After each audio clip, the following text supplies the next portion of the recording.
Hi everyone, and welcome to AXA Arctic Live and this live lesson on the science of a changing Arctic. It's wonderful to have you all with us. My name's Jamie from Encounter EDU, and I'm joined by the fabulous Dr. Ceri Lewis from the University of Exeter and Principal Investigator for the Arctic Live Science. Good morning, Ceri. Good morning. We are in a virtual Arctic at the moment. Sadly, as you probably guessed, that our trip to the Arctic was curtailed this year. But I just want to show you where we would have been. And I have my mini globe here. We would have been, and I'm just going to grab a pen, up on the island of Svalbard, which is up here. And that is an island halfway between top of Norway and the North Pole. Now, on that island, there's a science sort of village called Ny-Ålesund, and Ny-Ålesund used to be a mining settlement and changed to being a sort of a center for research stations from a host of different countries. Now, we're based at the UK's Arctic Research Station, but other countries, Norway, France, Germany, the Netherlands, Italy, Japan, India, all have research bases up here. And what we would be doing is we would be looking at two ways in which the Arctic Ocean is being affected by human activity. The first of those is ocean acidification, and we did some investigations on that yesterday, and we'll be speaking to Dr. Helen Findlay from Plymouth Marine Laboratory on Friday further about this way in which carbon dioxide emissions in the atmosphere are being absorbed into the ocean and changing its chemistry. The second thing we're looking at is plastics in the ocean, microplastic particles in the Arctic Ocean, and that research is being led by Ceri, who's on this call, but also focusing in on plastics in a live lesson on Thursday. So do join for that as well. And then, of course, the other part of Arctic Live is the education and outreach, bringing you fresh from the field what is happening and the changes that are taking place.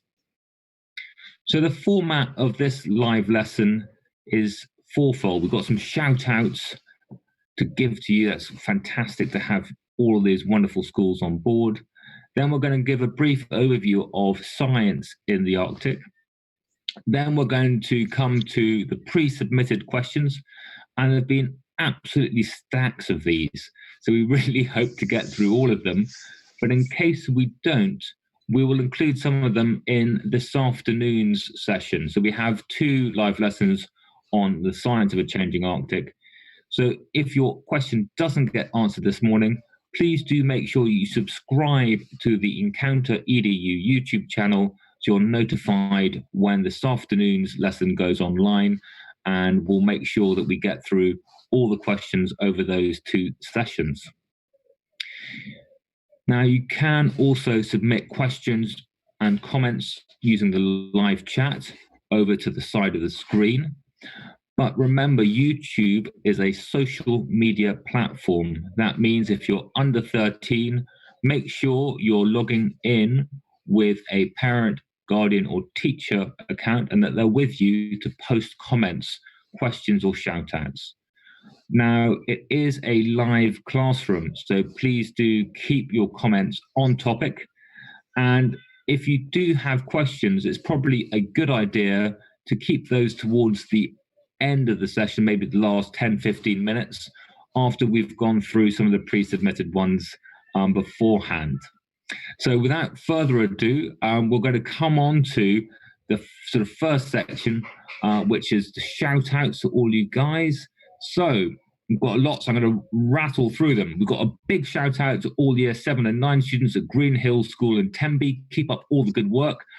All your teachers in the science department are so impressed with the maturity, hard work you're showing us during a difficult time in your learning journey. So massive hi to year 7 and year 9 students at Green Hill. Hi to everyone at Oakfield Academy. Hi to everyone at Oakfield. We've got hello to the brilliant red squirrels and badgers from Wellington Primary in Herefordshire. Hi to all the red squirrels and badgers. A big shout out from Miss Mystery and Mrs. Gohill to Year 5 from the Hall School in Leicester. Hi to everyone at the Hall School. We've got a big hello to all children in Year 3. Now, I've got missing from which school that was. So if you're a Year 3 student watching, a big hello to you. You're all fab. Good morning from everyone at Good Maze Primary School. Good morning, Good Maze. Lamington Primary, big shout out to you guys. Fab to have you here. Oscar, it wouldn't be a live lesson without Oscar from Anglesey. We have Kites class at Roxton Primary School. We have 5W at Thorpe Hall School. Again, fab. Really loving these live lessons. Thank you. Well, thank you for being part of this. Hello from Dame Allen's Juniors in the UK.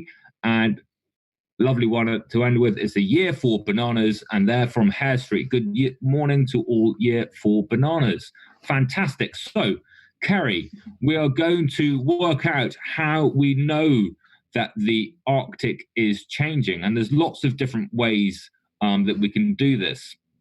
I suppose the first way is we both know a fab lady from Daniel Way in the southwest, Anne Daniels. And I think we may have a photo of Anne pulling a sled across the Arctic. I suppose one of the ways we sort of think of is that you go off and you pull your sled to explore the Arctic. Is that still important, Ceri? To get out and on into the sort of distant reaches of the Arctic and take samples. I mean, that's where the anecdotal evidence of the changing Arctic really came from, that drove our first trips into the Arctic. It was the explorers saying how much they'd noticed how different it was that really drove our scientific expedition back 10 years ago. But it's really hard to collect really robust data, so good scientific numbers to show that it's not just what you can see in one little place, it's what's happening in the whole Arctic. You need a much wider view to see the big changes. And going back to the first time we met 10 years ago, we instead of walking across vast swathes of the Arctic, we set up a little home on the Arctic sea ice. We had an ice base. So I think we've got a photo of a rather windswept ice base of tents and the sea ice sort of whipping across. What was all that about? Did that allow us to get a bit better science? That allowed us to take lots and lots of measurements in one place. We were in a nice, relatively stable ice camp rather than having to carry everything in sledges, which meant we could have a bit more science equipment with us as well. And we had a little window into the Arctic Ocean, and we were there for 30 days at a time. So we could get quite a lot of data, lots of measurements over those 30 days. But that still is only telling us about one part of the Arctic, but it gives us a nice piece of the jigsaw puzzle to understand the bigger changes. And for those of you who are interested in Arctic science and exploration, you might have come across an expedition called the Mosaic Expedition. And that is where I think the German icebreaker, the Polar Stern, has been trapped in ice. And I mean, that looks like a really amazing expedition, and I suppose that allows an even bigger platform for science. Absolutely. One of the challenges in understanding Arctic climate change is the fact that it is frozen for so much of the year, which means getting those big ships up where you can transit across the Arctic and collect data from big areas. That's almost impossible when the Arctic is frozen. But this particular expedition where they've frozen their ship into the ice, and that ice is moving, it's not in one place. So they are drifting all the way across the Arctic. So they're getting data from lots of different places as they go. And it's telling us about the part of the Arctic we don't understand very much about at all. And that's the dark winter Arctic, what happens underneath all that ice. That's really hard information to get. So it's really exciting to see what they get from this trip. They're having a few challenges at the moment, but there are still scientists on this trip despite the global pandemic. So it sounds like getting up and finding this data doesn't still involve getting cold, does still involve going to these remote and probably quite dangerous places. But I think we've got a couple of other views of how you can collect data. One of them is by using aircraft.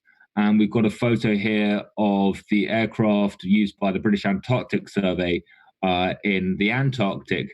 But there's also some air-based surveys done, so that definitely sort of less cold. And then we also have this idea of remote sensing of these use of satellites. And certainly, I think it was 1979 that the sort of satellite readings of the Arctic sea ice started. And that must have really opened up our view of what the sort of big picture in the Arctic looked like. Absolutely. One of the things we are most worried about is that loss of Arctic sea ice. And we need to be able to see the whole of the Arctic to be able to understand that. And so satellite images give us that whole view, and we can measure how the Arctic ice goes up and down each year. So Arctic sea ice, it grows and it shrinks naturally every year as we go through winter and summer, and we can make those measurements. It used to be with the old satellites, you could just see the area covered, but our satellites have improved now, and we can actually work out the depth of that ice as well, because it's not just the covering of ice that's changing, it's the thickness of the ice and the type of ice that we find in the Arctic. And we can make those measurements much more brilliantly now using these satellite technologies. I mean, that's amazing, and yet we still head up north, get our hands cold, put on big warm clothes and everything else, because I imagine that even though we have all this technology, there's still a need to go up and to get some sort of finer measurements that you can't get from flying over somewhere or for a satellite. And the base that we use is the UK's Arctic Research Station in Ny-Ålesund and Svalbard, and that's been our home from home. And really, from there, you can study both land and sea. It's on a fjord, which is a sea inlet coming in from the sort of meeting of the Arctic and Atlantic Oceans. And certainly, when I've been up there, we've looked both at the glaciers, so everything from driving up onto a glacier, and sort of, I think we've got a photo sort of on a glacier with a hole next to us, and we're about to abseil down into the middle of a glacier, having sort of 50 meters of ice above us, 50 meters below, and looking at the internal changes happening inside there, something you can't do from a satellite. And then for us on Arctic Live for the past few years, we've been out in a bobby little boat. That's been, looking at, taking samples from the sea.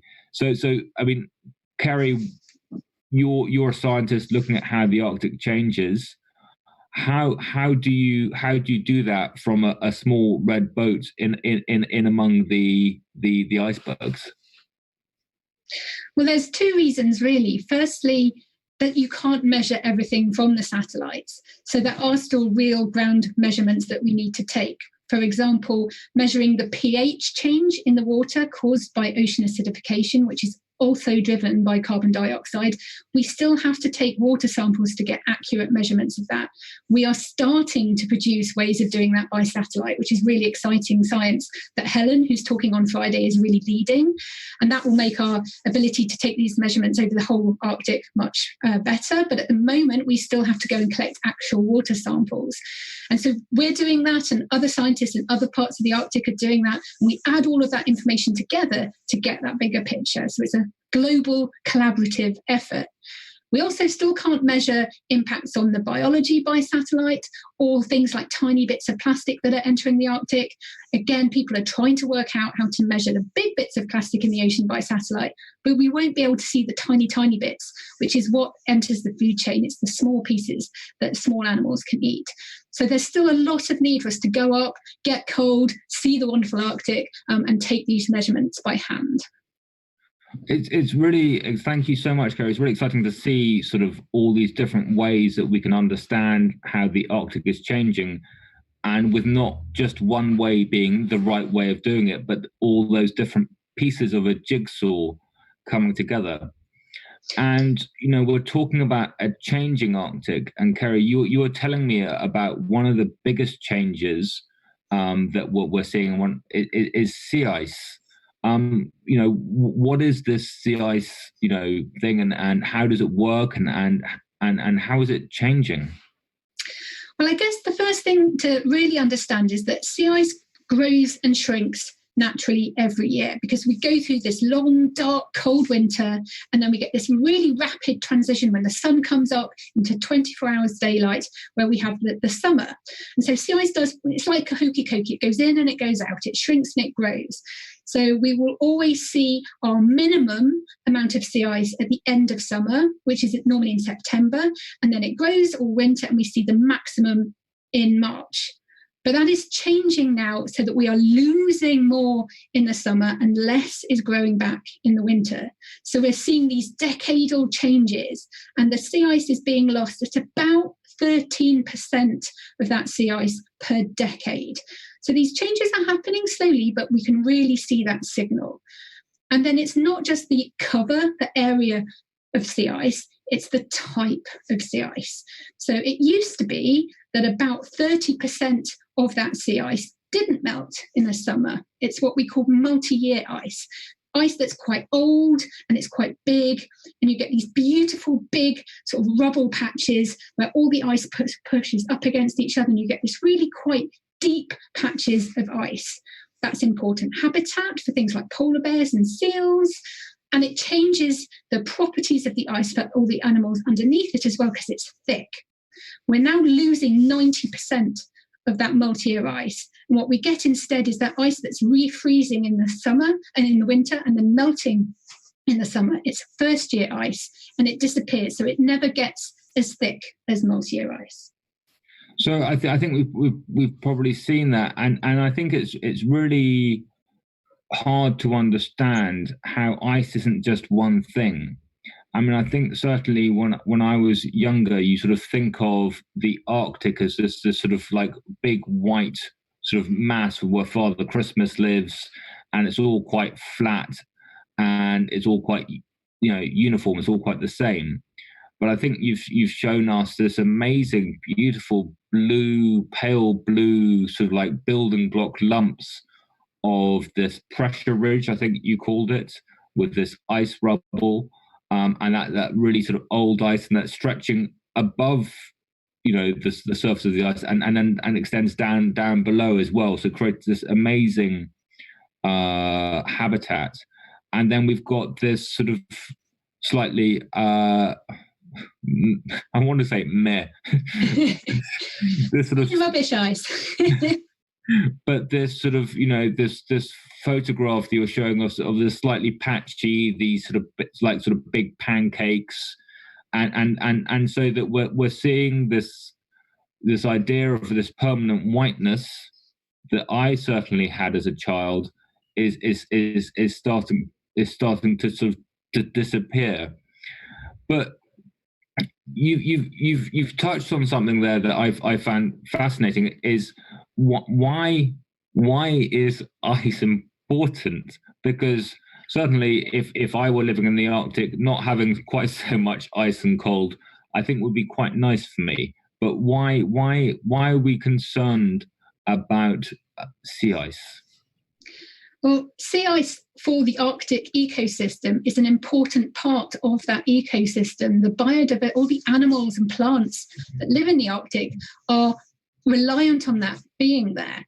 For example, half of all the photosynthesis, so the tiny little plants in the ocean that create the energy, do the photosynthesis, half of that happens inside sea ice, which might surprise you that anything can survive those sub-zero temperatures. But Arctic phytoplankton, those tiny, tiny plants, are perfectly adapted. We call them sympagic, and that just means they live in the ice.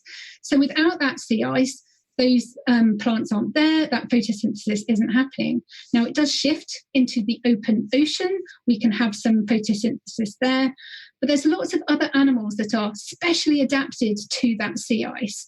We have Arctic cod, for example, that are sea ice specialists. Again, they are adapted and rely on that ice to hide away from their predatory seals. So they need that ice to be there to survive, not be eaten. And there's lots of other animals in the Arctic that are really specially adapted to that ice. So as we lose that ice, we might lose some of those Arctic specialists. And so this loss of Arctic specialists. I mean, we hear about the polar bear a lot, and certainly the polar bear. And I can see you've got a friendly one behind you, hopefully tame. Is the polar bear a good way of understanding how animals are being affected by some of the changes that you're talking about? Well, certainly polar bears are one of these many marine animals that is reliant on the sea ice for many parts of their lifestyle. And we are seeing some of the changes in their behaviour because of there being less sea ice. It's a little bit difficult to measure that in polar bears. They are spread out over the whole Arctic. Only some of them now have satellite collars on them so that we can see what they're actually doing. But the data, the observations of what these polar bears are doing is starting to show us some differences in how they forage. They're having to go much further on their treks to find food. They're less successful at finding seals now because the seals also live on the sea ice. And so they're starting to change their diet and eat birds on the shoreline instead, which has less fat, it's less energy. And so the polar bears that are being monitored, they are seeing them use up more energy in trying to find food and then getting a bit less energy back from their food. Ceri, thank you so much for this sort of really brilliant overview of the changing Arctic. We've got a stack of questions in, and I've seen some also on the live chat. In no particular order, but something that's obviously on the minds of a lot of people. And we've had questions here from username Dragon718. I've got the question here from Grooville School. I know a couple of other schools as well. Is we've heard that the pandemic has stopped air travel, has lessened carbon emissions. Is this the time when we see the Arctic bouncing back? If only that was the case, that would be nice, wouldn't it? I don't know if we can show you this graph. This is from a top climate change scientist at Exeter University who has been modelling atmospheric carbon dioxide going into the future. And what you'll see if you look at this graph is, first of all, carbon dioxide levels in our atmosphere go up and down each year anyway. That's natural. That's to do with that photosynthesis happening in the oceans, which takes in carbon dioxide, and then it gets released in the winter. So we see this natural fluctuation, but you can see a really clear upward trend from human anthropogenic emissions. And then you can see the two lines, the red line and the blue line. And the blue line, which is just below the red line, is the difference from the pandemic. You can see it's a really small difference. And that's because only about 5% of our carbon dioxide emissions come from transport, from travel, from flying, and from our cars. Much more comes from industries, which are still going on, from heating our homes, from our electricity. So actually, unfortunately, we're only having a really tiny dent in our carbon emissions from this pandemic. So actually, we need to change a lot more about our daily lives to reduce our carbon emissions. Ceri, thank you so much. And just to say to Ria at the Hall School and to questions from Greenhill School, hopefully that's helped you understand the sort of the impact is small, but perhaps we can learn something. And we've got some other questions here, Ceri, that maybe we can take some of these sort of values forward into the future. And this is from Cransley Schools. What advice would you give to someone trying to learn more about their effect on the environment and how that can be improved? Well, first of all, we can all make differences in our lives that reduce our carbon footprint. So please do feel like you can make a difference. And there's lots of things that we can do, as well as change the amount we use our cars and that we fly. Simple things like your diet can have a big impact on your carbon footprint. So eating less meat and a bit less dairy can really reduce your carbon footprint. as I said, travel is one, and I would encourage everybody to still maybe cycle a bit more than they would use their cars after the pandemic, because it's a small difference, but it does add up. And then everyday life choices, how you heat your house, those are all things that we can change going into the future. There's lots of discussions happening about more efficient ways of heating our homes that won't use as much carbon dioxide. And there's a lot of research going into how we do this better. There's also lots of people thinking about how we come out of this pandemic in a more environmentally friendly way. It's hashtag Build Back Better. And there's some really interesting conversations happening on that thread. I mean, brilliant. Thank you, Ceri. And it sounds like what's great at this moment is to reflect on how we can all lessen our impact. It's a great time for reflection and to carry on those values. I know that in the UK and certainly probably beyond, we've seen great community togetherness, great neighborliness, and to extend that to thinking of our planet as our neighbor too, and how we can take those values that we have, that have been reignited maybe during this current situation into the future, sort of in our post-lockdown world. But a follow-up question was whether this again from Cransley School is whether there can be some governmental action for the Arctic, whether there can be some form of commitment from governments to reduce our impact on the Arctic. Well, certainly there's a really good case study in Antarctica where they have a treaty that protects the biodiversity, that the unique animals that live down in Antarctica.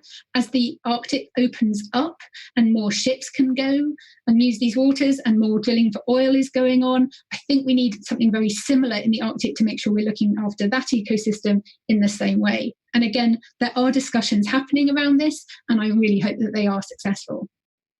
Brilliant. Thank you, Ceri. And for those of you who would like to look at the Antarctic Treaty more, that's the Madrid Protocol, and it's coming up for renewal in the year 2041. So keen to make sure that we keep that commitment to protecting biodiversity and banning commercial exploitation for another series of generations into the future. There's so many questions, so many coming on the live chat.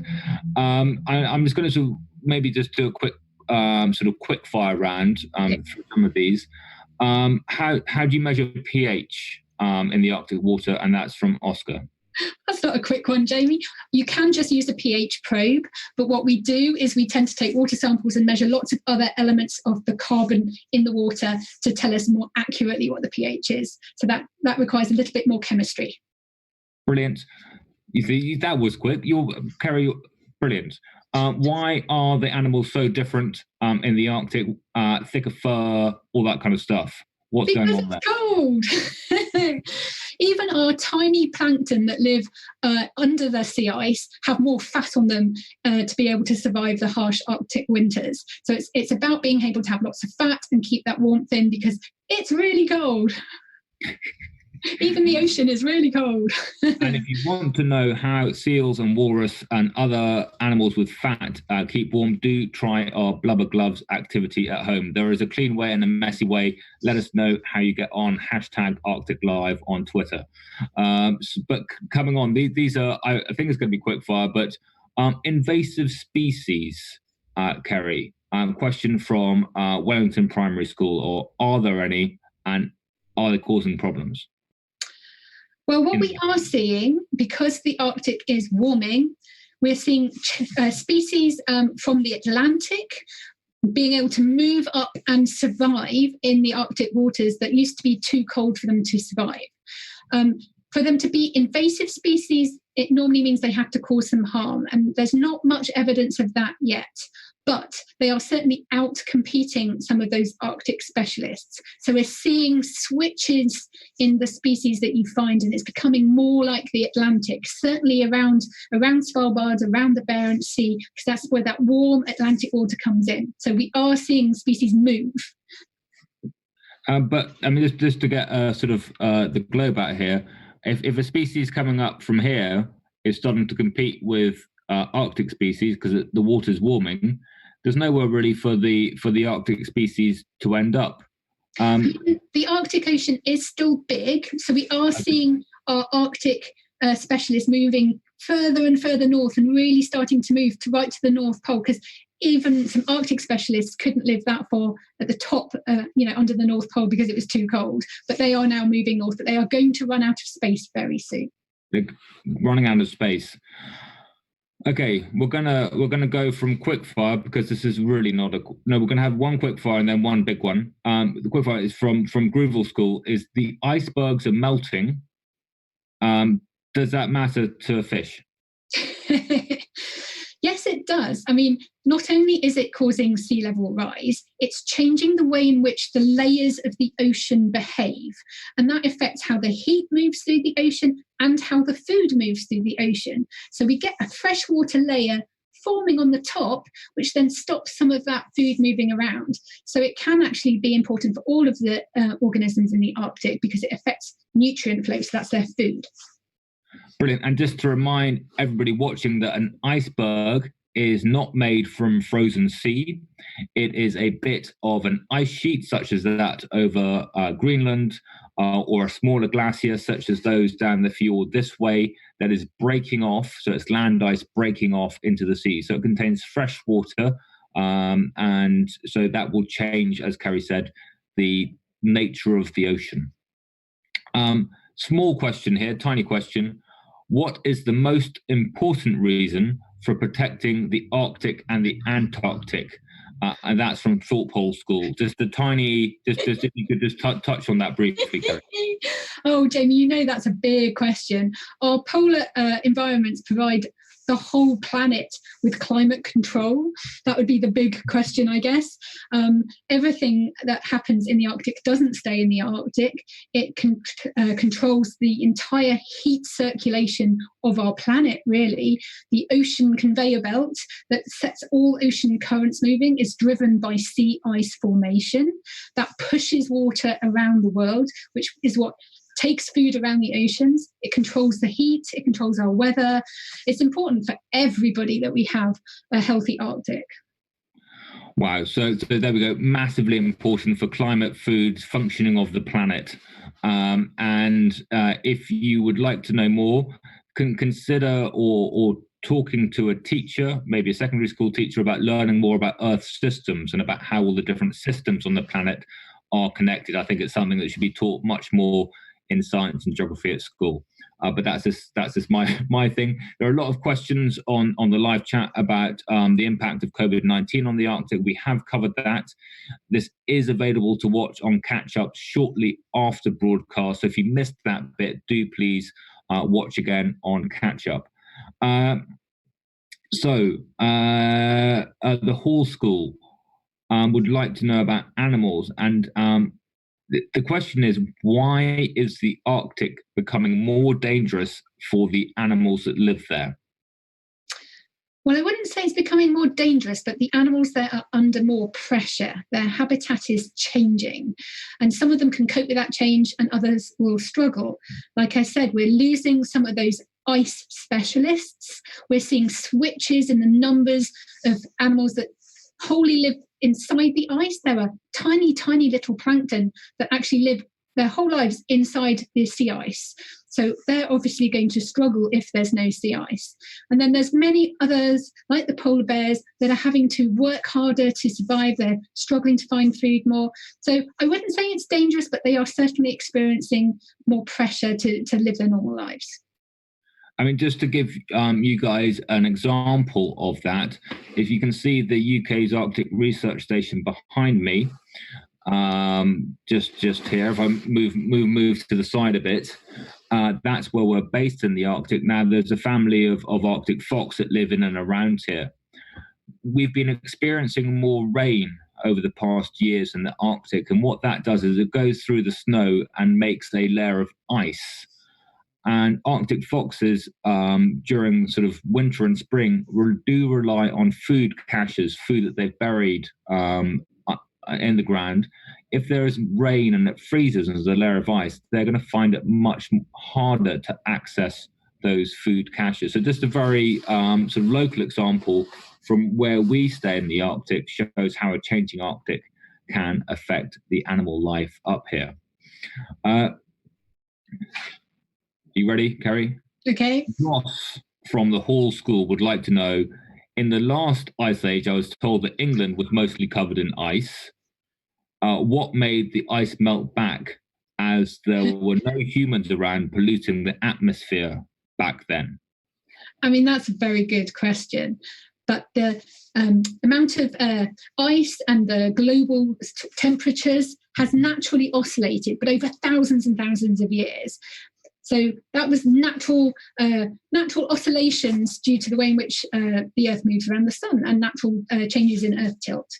What we're seeing now is way faster than those natural changes. So the ice is melting at a rate faster than in the last 1,000 years, for example. Our oceans are acidifying at a rate faster than the last 30,000 years. So the changes would happen naturally, but because of human actions, they're happening much, much, much faster. And that prevents animals from being able to adapt. When changes happen slowly, things can adapt. That's evolution. But when changes happen too fast, it's much harder to adapt. So these are human influence changes speeding up what would normally happen. Thank you, Ceri, very much. And to describe how we have seen that although there's this natural variation, that human activity has accelerated that recently. There are some people just out there on the live chat wondering, am I in the Arctic? Am I on a green screen? I am on a green screen. Normally, if I turn to one side, I would be standing by this door here in the Arctic. So that's why I have this photo behind me. So hopefully next year, you'll see me standing by that door in my big puffy yellow jacket, speaking to you live from the Arctic. We've got some plastic questions. We do have a plastics sort of lesson coming up on Thursday. I might just keep that till then, unless the whole school can't join on Thursday. So please do let me know on the live chat. Okay. We've got Abigail was looking at the changing Arctic affecting polar bears. You've wonderfully covered that, from sort of diet of seals on the sea ice to sort of maybe sort of birds' eggs and wider foraging. So thank you, Ceri, so much for that. Are you hopeful, and this is from Oakfield Academy, are you hopeful there will still be polar bears living wild in 2030 in the Arctic? So that's 10 years' time. I think we will still have polar bears in 10 years' time, but they are struggling. And actually what we do in the next 10 years will really define what happens to our future planet, our future oceans, the amount of sea ice that we will have. It's all to do with our carbon dioxide emissions. And we are trying to limit warming to 2 degrees, or even better, 1.5 degrees. So if we reduce our carbon dioxide emissions and we meet our 2-degree warming target, then the chances of there being no summer sea ice it's still 30%. So there's 70% chance of there still being sea ice in the summer. And it's all about that sea ice that really matters for polar bears and all of the other Arctic animals. So our decisions coming out of lockdown, how we build back better to lower our carbon footprint, will all make a big difference to what future we do have. But certainly I am optimistic that in 10 years' time, we will still have polar bears. Brilliant. And thank you, Ceri. And just to add to that, on Svalbard, people have been taking action to conserve and protect polar bears. There was a ban on hunting in the 70s, and that allowed the polar bear population to come back. So we, as humans, we have taken action. We need to take more action, but there is not that we've never taken action. We can get together and make a difference. I love this question, and I want to ask it now, which is from Wellington Primary School, and is, do polar bears stick to social distancing? That's a great question. They're actually pretty solitary animals, especially the male polar bears. So yes, they probably do. They only come together really for fighting in the breeding season. So most of the time, polar bears are mostly on their own. So there we go.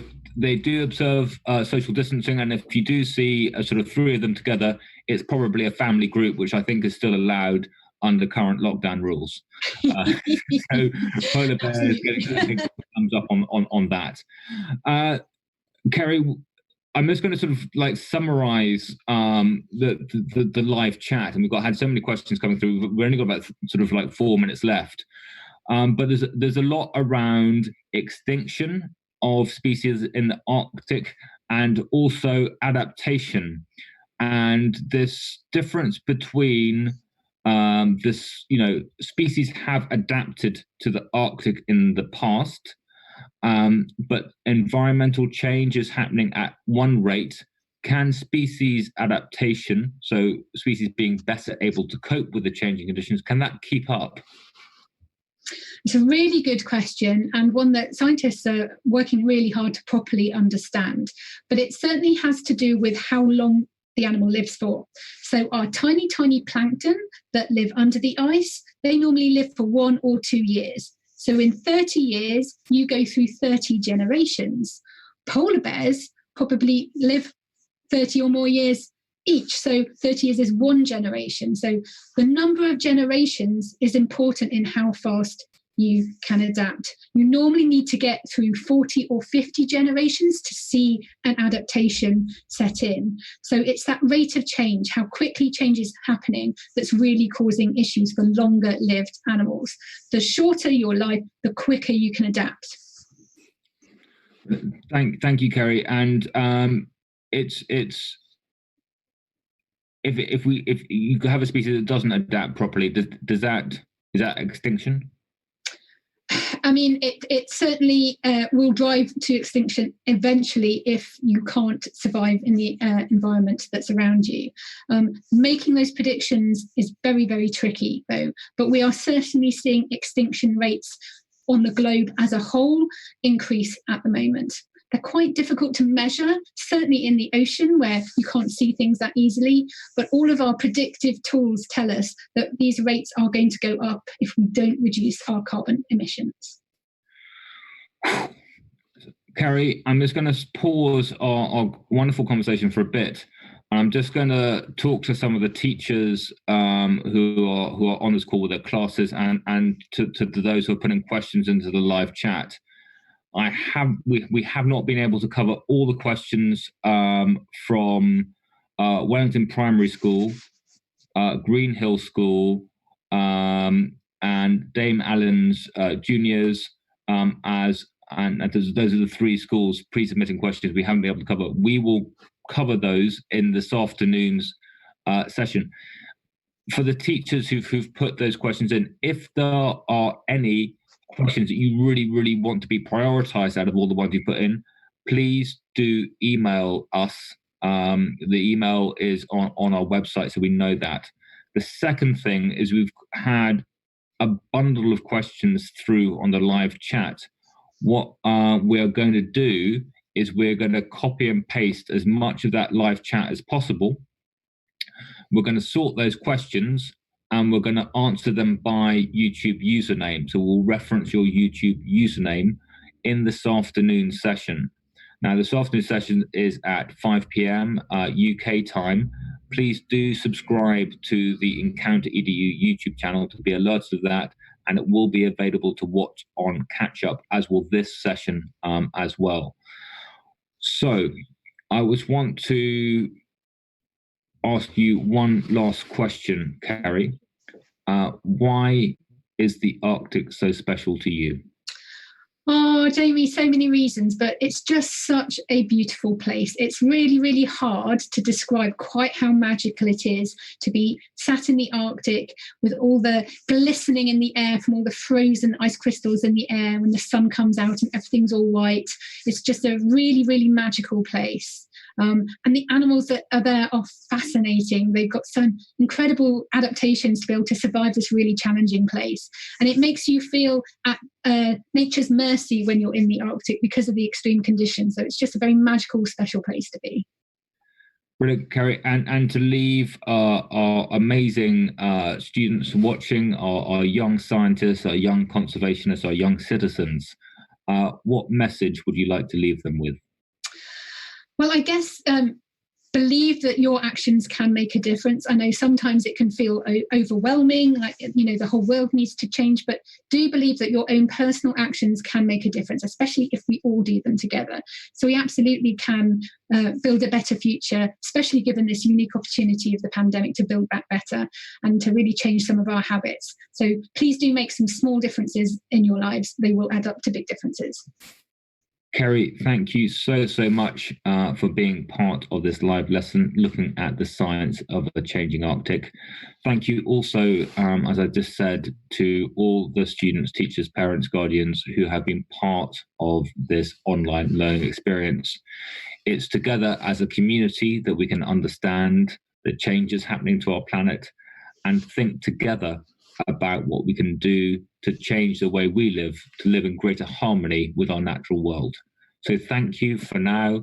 Do continue to be part of Arctic Live this week as we explore some of the science themes in greater depth. But for now, it's goodbye from Arctic Live. Bye-bye.